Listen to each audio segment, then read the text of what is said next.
ഇപ്പോൾ കിട്ടിയൊരു പ്രധാനപ്പെട്ട ഒരു വാർത്തയിലേക്ക്. കർണാടക ഷിരൂരിലെ മണ്ണിടിച്ചിൽ കാണാതായ ഡ്രൈവർ അർജുനായുള്ള രക്ഷാദൌത്യത്തിൽ അനിശ്ചിതത്വം. തെരച്ചിലിന് ഈശ്വർ മാൽപയ്ക്ക് അനുമതിയില്ല. ഗംഗാവലി പുഴയിലെ അടിയൊഴുക്കിന് കുറവില്ലെന്നും ജില്ലാ ഭരണകൂടം അറിയിച്ചിരിക്കുകയാണ്. വിശദാംശങ്ങളുമായി ജോസഫ് അഗസ്റ്റിൻ ടെലിഫോൺ ലൈൻ ചേരുന്നു. ജോസഫ്, എന്തെല്ലാം കാരണങ്ങൾ ചൂണ്ടിക്കാട്ടിയാണ് ഇപ്പോൾ ഈശ്വർ മാൽപയ്ക്ക് തെരച്ചിലിനുള്ള അനുമതി നിഷേധിച്ചിരിക്കുന്നത്? അനുപ്രിയ, കഴിഞ്ഞ ഒരാഴ്ചയായി നിർത്തലാക്കപ്പെട്ടിരുന്ന ഈ രക്ഷാദൌത്യം പുനരാരംഭിക്കുന്നതിന് വേണ്ടിയാണ് ഈ മുങ്ങൽ വിദഗ്ധനായ ഈശ്വര മാൽപ്പ ഇന്ന് ഗംഗാവലി പുഴയിൽ എത്തിയത്, ഈ ശിരൂരിലെത്തിയത്. പക്ഷേ ഇതിനുള്ള അനുമതി ജില്ലാ ഭരണകൂടവും പോലീസും നിഷേധിക്കുന്ന ഒരു സാഹചര്യമാണ് ഉണ്ടായത്.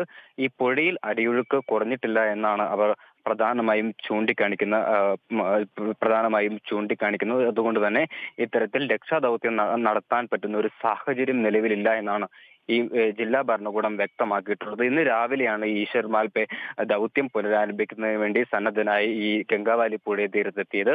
പക്ഷേ ഇത്തരത്തിൽ ഈ ഒരു സാഹചര്യത്തിൽ കാലാവസ്ഥ അനുകൂലമാണെങ്കിലും ഈ അടിയൊഴുക്ക് കുറഞ്ഞിട്ടില്ല എന്നുള്ളതാണ് ജില്ലാ ഭരണകൂടം വ്യക്തമാക്കുന്നത്. മാത്രമല്ല, മറ്റ് ഇതര സംവിധാനങ്ങളും കോർത്തിണക്കുന്നതിൽ സമയം വേണ്ടിവരും. അതുകൊണ്ട് തന്നെ ഇത്തരത്തിൽ ഈ രക്ഷാദൌത്യം ഇന്ന് പുനരാരംഭിക്കാൻ സാധിക്കില്ല എന്ന് ഈ ഈശ്വർ മാൽപ്പയോട് ഈ അധികൃതർ വ്യക്തമാക്കി. അതുകൊണ്ട് തന്നെ ഈശ്വർ മാൽപ്പെ അല്പസമയത്തിനകം ഇവിടെ നിന്ന് മടങ്ങും. അതുകൊണ്ട് തന്നെ ഈ അടുത്ത ദിവസങ്ങളിൽ ഇത്തരത്തിൽ അനുകൂലമായ ഒരു സാഹചര്യം ഉണ്ടാവുകയാണെങ്കിൽ ജില്ലാ ഭരണകൂടം തന്നെ ഇതിന് മുൻകൈ എടുക്കുമെന്നാണ് ഇപ്പോൾ അറിയിച്ചിട്ടുള്ളത്. ഏറെ പ്രതീക്ഷ പകരുന്നതായിരുന്നു ഈ ഈശ്വര മാൽപ്പയുടെ ഇന്നത്തെ സന്ദർശനം എന്ന് പറയുന്നത്.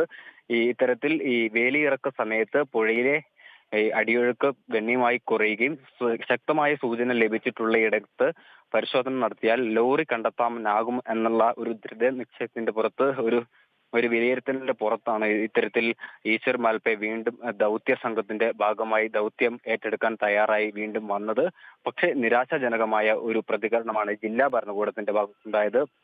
ഉത്തര കന്നഡ ജില്ലാ അധികൃതർ വ്യക്തമാക്കുന്നതനുസരിച്ച് പുഴയെ നീരൊഴുക്ക് ഇതുവരെ കുറഞ്ഞിട്ടില്ല. മാത്രവുമല്ല, നേവി, കരസേന, പോലീസ് ഉദ്യോഗസ്ഥരുടെ അസാന്നിധ്യവും ഇത്തരത്തിൽ രക്ഷാപ്രവർത്തനം മുന്നോട്ട് കൊണ്ടുപോകുന്നതിൽ തടസ്സമായി നിൽക്കുന്നുണ്ട്. അതുകൊണ്ട് തന്നെ ഇപ്പോൾ ഈ രക്ഷാദൗത്യം തുടരരുത്, അത് പിന്നീട് ഒരിക്കൽ അനുകൂലമാവുന്ന ഒരു സാഹചര്യത്തിൽ നടത്താമെന്നാണ് ഇപ്പോൾ മാൽപ്പയെ അറിയിച്ചിട്ടുള്ളത്. അതുകൊണ്ട് തന്നെ മാൽപ്പ ഇവിടുന്ന് തിരിച്ചു മടങ്ങാനാണ് സാധ്യത കൂടുതൽ. അനുപ്രിയ.